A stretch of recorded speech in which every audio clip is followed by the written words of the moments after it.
एक ऐसी खौफनाक और वहशी कौम जिनका खुरूज नस्ल इंसानी की तबाही साबित होगी। इस कौम की औरतें जो 1000 बच्चों को जन्म देने की सलाहियत रखती हैं, इनकी तादाद इतनी ज़्यादा है कि एक इंसान के निस्बत सैकड़ों में मौजूद है। लेकिन ये कौम कहाँ कैद है?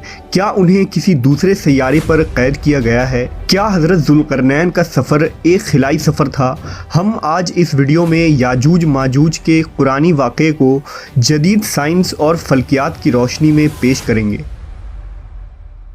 ज़ुल्करनैन अल्लाह के एक नेक बंदे और बादशाह थे जिन्हें दुनिया के बड़े हिस्से पर हुकूमत अता की गई थी। कुरान मजीद में ज़ुल्करनैन के 3 सफ़रों का हाल बयान हुआ है। ये सफ़र इंतहाई अजीब और इबरत खेज़ है। आपका पहला सफ़र मगरिब के जानिब था जिसका मकसद आब हयात को तलाश करना था, लेकिन आप इसमें नाकाम रहे। आपने दूसरा सफ़र मशरिक़ की तरफ किया जहां सूरज तुलू हो रहा था, जहां आपने एक खाना बदोश और गैर मुहज़्ज़िब कौम की मदद की। तीसरा और सबसे अजीबोगरीब सफ़र शुमाल की जानिब था। इस सफ़र के दौरान आप एक मकाम पर पहुँचे जिसका नाम सद्दैन यानी 2 पहाड़ों के दरमियान की जगह थी। यहाँ एक कौम आबाद थी जो ऐसी ज़बान बोलती थी जो समझ से बालातर थी। उन लोगों के साथ आपने इशारों में बात किया। यहाँ के लोगों ने हज़रत ज़ुल्करनैन से शिकायत की कि पहाड़ के उस जानिब एक कौम आबाद है जिसका नाम याजूज व माजूज है।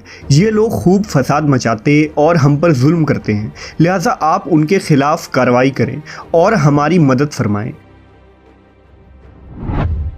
मवर्रखीन ने लिखा कि याजूज माजूज हज़रत नूह अलैहिस्सलाम के तीसरे बेटे याफिस की औलाद है। इनकी तादाद बहुत ज़्यादा है। ये लोग सख्त जंगजू और वहशी लोग हैं। ये जानवरों की तरह ज़िंदगी गुजारते हैं और गारों में रहा करते हैं और बहार के मौसम में निकल कर खेतियाँ और सब्जियाँ खा जाते हैं। ये लोग इस कदर जंगली हैं कि आदमियों, जंगली जानवरों, सांप, बिच्छू, गिरगिट और हर तरह के हैवानात को खा जाते हैं। लिहाजा हज़रत ज़ुल्करनैन से उन लोगों ने फरियाद की कि आप हमें याजूज माजूज के शर से बचाएं, इसके बदले हम आपको कुछ माल दे देंगे। इस पर हज़रत ज़ुल्करनैन ने फरमाया, मुझे तुम्हारे माल की ज़रूरत नहीं है, अल्लाह ने मुझे सब कुछ दिया है, बस तुम लोग मेरी मदद करो ताकि मैं इन 2 पहाड़ों के दरमियान एक दीवार बना सकूँ। लिहाजा आपने वहाँ ज़मीन खुदवाई और पिघले हुए तांबे जमा कर उस पर लोहे के तख्ते बना दिए। उनके दरमियान लकड़ी और भरवा कर खूब आग भड़काई। इस तरह ये दीवार पहाड़ के बुलंदी तक ऊंची कर दी गई। ये दीवार निहायत ही मजबूत और मुस्तहकम था। अब याजूज माजूज दीवार के उस पार कैद हो चुके थे और उनका इंसानी आबादी की तरफ आना तकरीबन नामुमकिन था। लोगों ने हज़रत ज़ुल्करनैन का शुक्र अदा किया तो उन्होंने फरमाया, वक्ती तौर पर तो ये दीवार याजूज माजूज से तुम लोगों को महफूज रखेगी, लेकिन हर चीज़ एक दिन ख़त्म हो जाती है, लिहाजा ये दीवार भी एक दिन तोड़ दी जाएगी और याजूज व माजूज निकल आएंगे। हदीस के मुताबिक याजूज व माजूज रोज़ाना इस दीवार को तोड़ते हैं और दिन भर जब मेहनत करते करते उसे तोड़ने के करीब हो जाते हैं तो उनका सरदार कहता है कि चलो बाकी को कल तोड़ेंगे। दूसरे दिन जब वो उसे तोड़ने आते हैं तो अल्लाह की कुदरत से ये दीवार फिर से मजबूत हो जाती है और अपनी असली हालत में लौट आती है। लेकिन जब इस दीवार के टूटने का वक्त आ जाएगा तो उनमें से एक कहने वाला कहेगा, चलो अब इस दीवार को इंशाअल्लाह कल तोड़ेंगे। उन लोगों के इंशाअल्लाह कहने की बरकत से दूसरे दिन दीवार टूट जाएगी। ये वक्त क़यामत के करीब का होगा। दीवार टूटने के बाद याजूज माजूज निकल पड़ेंगे और ज़मीन में हर तरफ फितना और फसाद मचाएंगे। चश्मों और तालाबों का पानी पी जाएंगे, जानवरों और दरख्तों को खा लेंगे और ज़मीन के हर बुलंदी और वादियों में दौड़ते फिरेंगे।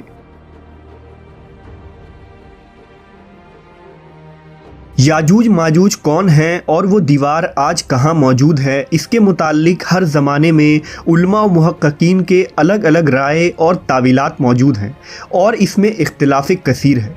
पहला नज़रिया ये है कि तातार और मंगोल याजूज व माजूज थे जो 11वीं सदी में इस्लामी ममालिक पर हमला आवर हुए और खूब तबाही मचाई।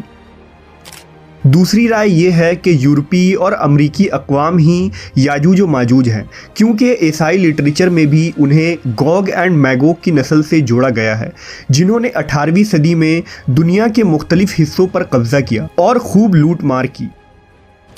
तीसरा नज़रिया ये है कि तुर्क कौम ही याजूज माजूज की औलाद हैं, जिन्होंने अहद वस्ता में पूरे वस्त एशिया पर अपनी हुकूमतें कायम की। लेकिन अब सवाल ये उठता है कि वो अजीम और बुलंद दीवार कहाँ है जो हज़रत ज़ुल्करनैन ने याजूज माजूज से हिफाजत के लिए बनाई थी। लिहाजा मुख्तलिफ ममालिक में पाए जाने वाले तारीख़ी दीवारों और दर्रों को याजूज माजूज के उस दीवार से जोड़ा जाता रहा है, जिनमें दीवार चीन, दीवार कफ़काज़, जर्मनी का दीवार बर्लिन और रूस का दर्रा दारियाल शामिल है। लेकिन ये तमाम दीवार इतने मजबूत नहीं हैं कि उन्हें तोड़ा ना जा सके, और ना ही ये लोहे और तांबे पिलाए दीवार हैं। लिहाजा ये तमाम तावीलात भी फासिद करार पाते हैं और ये दीवार ज़ुल्करनैन के साख्त व बनावट पर इतलाक़ नहीं की जा सकती। जदीद उलमा व मुहक्किकीन ने याजूज माजूज के मुतालिक एक साइंसी नज़रिया पेश किया है जो काबिल गौर है।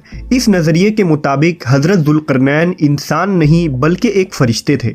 जैसा कि रिवायतों में आता है कि एक दफ़ा हज़रत अली ने एक शख्स को ये कहते हुए सुना कि ओ ज़ुल्करनैन, जिस पर आपने उसे गुस्से में फ़रमाया, पैगंबरों के नाम पर अपने नाम रखना तुम लोगों के लिए काफ़ी नहीं, जो अब एक दूसरे को फरिश्तों के नामों से पुकार रहे हो। इस रिवायत से ये साफ होता है कि हज़रत ज़ुल्करनैन अलेक्जेंडर द ग्रेट या साइरस नहीं, जैसा कि कुछ लोग उसे इन दुनियावी बादशाहों से जोड़ते हैं, बल्कि वो एक फ़रिश्ते थे जो एक मखसूस काम के लिए मुकर्रर किए गए थे। सूरह कहफ की आयतों में लिखा है कि बेशक हमने उसे यानी ज़ुल्करनैन को ज़मीन पर हुक्मरानी दी थी और हमने उसे हर चीज़ समझने के लिए एक रास्ता दिया, तो वो एक रास्ते पर रवाना हुआ।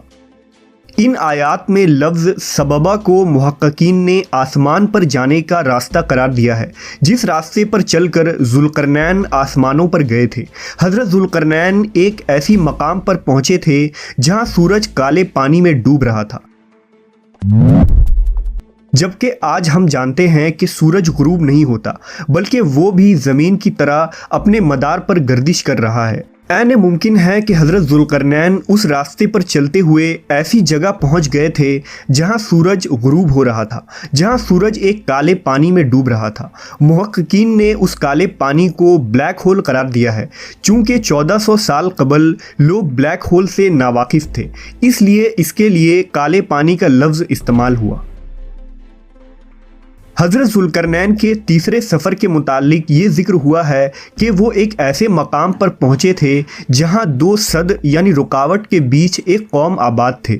अब उन 2 सद के माने कदीम मवर्रखीन ने पहाड़ लिखा है, लेकिन जदीद ताबीर में उसे पहाड़ नहीं बल्कि नेब्यूला करार दिया जाता है, क्योंकि फ़ल्कियात में सद के माने किसी गैलेक्सी के गैस और गर्द गुब्बार का खत्ता होता है। यानी तीसरे सफ़र में हज़रत ज़ुल्करनैन एक नेब्यूला के दहाने पर पहुंच गए। ऐन मुमकिन है कि वहां आबाद लोग कोई इंसानी मखलूक नहीं बल्कि खिलाई मखलूक यानी एलियंस हों, जिन्होंने हज़रत ज़ुल्करनैन से ये दरख्वास्त की कि वो एक बैरियर बना दें ताकि वो याजूज माजूज से महफूज हो जाएं। जिसकी दलील ये है कि इस आयत में लफ्ज़ अर्ज़ ज़िक्र हुआ है, जिसके माने सिर्फ ज़मीन नहीं बल्कि कायनात में मौजूद मुख्तलिफ सैयारे भी होते हैं। कुरान मजीद में मुख्तलिफ मकामात पर 7 आसमानों और ज़मीनों का जिक्र हुआ है, लिहाजा यहाँ अर्ज़ से मुराद हमारी ज़मीन नहीं बल्कि इस कायनात की दूसरी ज़मीन है, जहाँ इंसान नहीं बल्कि खिलाई मखलूक आबाद हैं।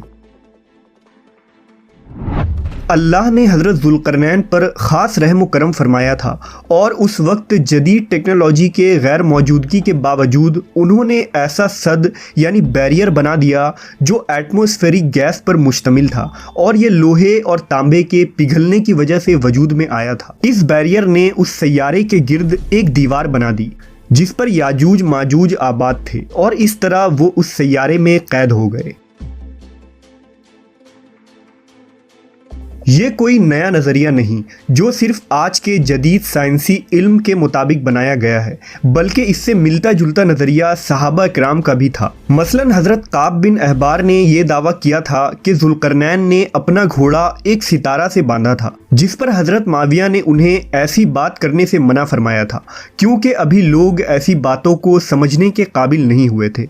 इसी तरह हज़रत अली ने फरमाया था कि अल्लाह ने बादलों को हुक्म दिया कि वो जुल्करनैन को जहां चाहे वहां ले जाएं।